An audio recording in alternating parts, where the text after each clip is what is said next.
Mengapa Presiden Prabowo memberikan rehabilitasi kepada mantan Dirut ASDP Ira Puspadewi dan kawan-kawan? Presiden Prabowo memberikan rehabilitasi kepada mantan Dirut PT ASDP Ira Puspadewi yang divonis 4,5 tahun penjara dalam perkara akuisisi PT Jembatan Nusantara oleh PT ASDP. Vonis ini ramai disorot publik. Selain Ira, Direktur Komersial dan Pelayanan PT ASDP 2019 sampai 2024, M. Yusuf Hadi, serta Direktur Perencanaan dan Pengembangan PT ASDP periode 2020 sampai 2024, Hari Muhammad Adi Caksono, masing-masing dijatuhi pidana 4 tahun penjara dan ketiganya kini diberi rehabilitasi oleh Prabowo pada hari Selasa 25 November 2025. Apa yang bisa kita baca dari keputusan rehabilitasi Presiden Prabowo ini? Pertama, berdasarkan pasal 14 ayat 1 Undang-Undang Dasar 45, pemberian rehabilitasi merupakan kewenangan Presiden dengan memperhatikan pertimbangan Mahkamah Agung. Presiden memberikan grasi dan rehabilitasi dengan memperhatikan pertimbangan Mahkamah Agung. Begitu bunyi pasal 14.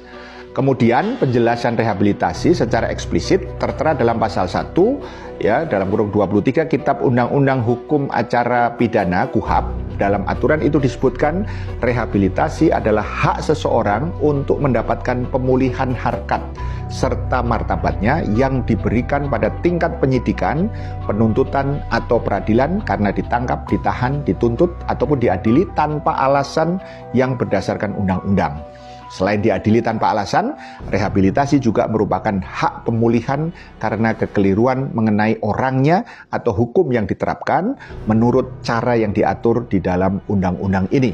Kedua, adanya pembatasan kekuasaan Presiden, yaitu dengan pertimbangan Mahkamah Agung dalam memberikan rehabilitasi sejalan dengan apa yang menjadi konsep trias politika sebagaimana disampaikan oleh Montesquieu, di mana menurut Montesquieu kekuasaan itu kemudian dipisahkan yang kemudian terdiri dari kekuasaan legislatif yaitu pembuat peraturan, kemudian kekuasaan eksekutif yang melaksanakan peraturan, dan yang ketiga adalah kekuasaan yudikatif yaitu yang mengawasi pelaksanaan daripada undang-undang. Nah, trias politika ini lahir sebagai reaksi dari anggapan kesewenang-wenangan terhadap Raja Louis ke-16 di Prancis saat itu yang berkuasa secara mutlak, sehingga harus dibatasi agar tidak menimbulkan kezaliman kepada rakyatnya.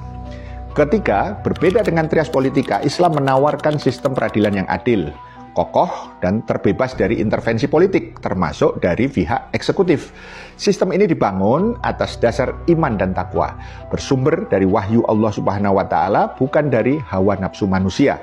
Allah Subhanahu wa Ta'ala berfirman, "Wa malam yahkum bima anzalallah fa ulaika humuz zalimun." Barang siapa yang tidak memutus perkara menurut wahyu yang telah Allah turunkan, maka mereka ini adalah orang-orang yang zalim, sebagaimana dalam surah Al-Maidah ayat 45.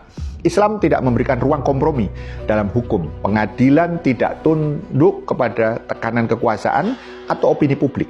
Dalam sistem Islam, keputusan hakim atau qadhi itu bersifat final dan tidak dapat dibatalkan, bahkan oleh khalifah, kecuali jika ditemukan kesalahan prosedur, bukti baru, atau yang ternyata bertentangan dengan nas Al-Quran, hadis yang sahih, ijma' sahabat, atau qiyas yang syar'i.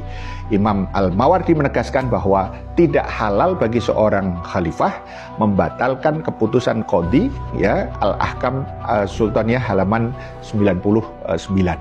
Imam Nawawi juga menegaskan bahwa keputusan hakim yang benar berdasarkan ijtihad syar'i tidak boleh dibatalkan di dalam Al-Majmu' jilid 20 halaman 285. Karena itu di dalam sistem peradilan Islam tidak dikenal banding, kasasi, atau intervensi kekuasaan melalui amnesti, abolisi, dan juga rehabilitasi. Sistem pembuktian dalam Islam pun sangat ketat dan objektif. Nabi SAW bersabda, al-bayyinatu alal mudda'i wal yamin alal mudda'a alaih.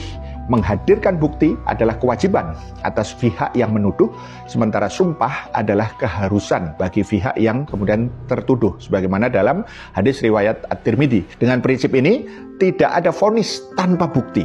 tidak ada yang kebal hukum dan tidak ada yang dizolimi. Inilah keunggulan sistem peradilan Islam, adil, independen, dan bersandar kepada wahyu Allah Subhanahu wa Ta'ala saja. Pertanyaan kritisnya, mau tetap pakai trias politika atau kembali ke hukum Allah Subhanahu wa Ta'ala? Paham sampai di sini? Salam melek politik.